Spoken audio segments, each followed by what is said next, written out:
La bibliothèque du château de La Motte-Tilly fut d'abord le cabinet de travail de l'abbé Terré, avant de devenir une pièce de réception et de discussion dans la pure tradition des salons du XVIIIe siècle. Au XIXe siècle, le comte de Rohan-Chabot fit de cette pièce lumineuse une pièce de séjour particulièrement agréable, meublée de façon confortable avec un mélange de meubles anciens et modernes. C'est dans cette bibliothèque que le comte et la comtesse de Rohan-Chabot recevaient leurs hôtes.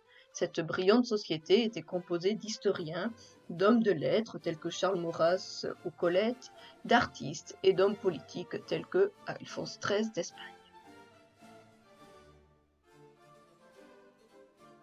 Parmi les 9000 livres, des ouvrages précieux sont rassemblés dans les vitrines. Nous trouvons tout d'abord un exemplaire de l'encyclopédie de Diderot et d'Alembert. C'est un ouvrage majeur du XVIIIe siècle, par la synthèse des connaissances de son temps qu'elle contient.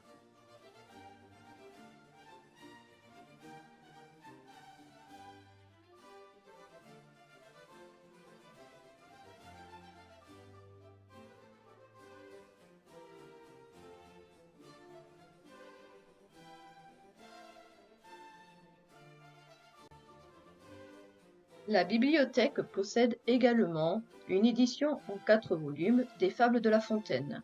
Elles mettent en scène des animaux anthropomorphes et contiennent une morale. La Fontaine y fait une critique acérée de la société du XVIIe siècle. L'édition présente au château date de 1755 et est illustrée de planches gravées d'après Jean-Baptiste Oudry, peintre et graveur français du début du XVIIIe siècle, très connu pour ses peintures de chiens de chasse.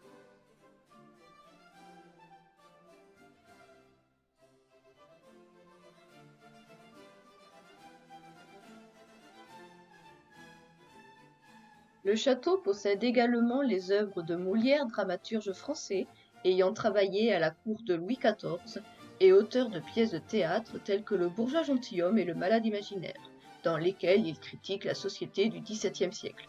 Ces ouvrages sont illustrés de gravures de Boucher.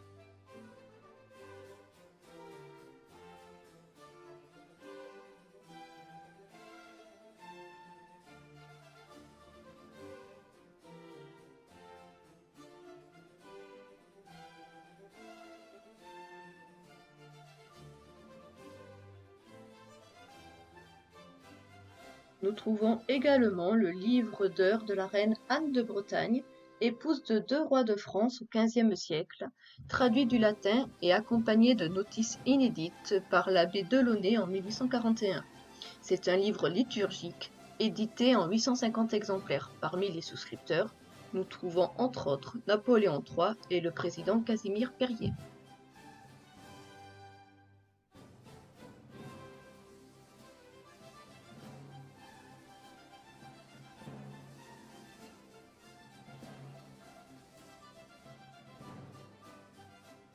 Enfin, nous trouvons un magnifique atlas des voyages du capitaine Cook, explorateur et cartographe britannique.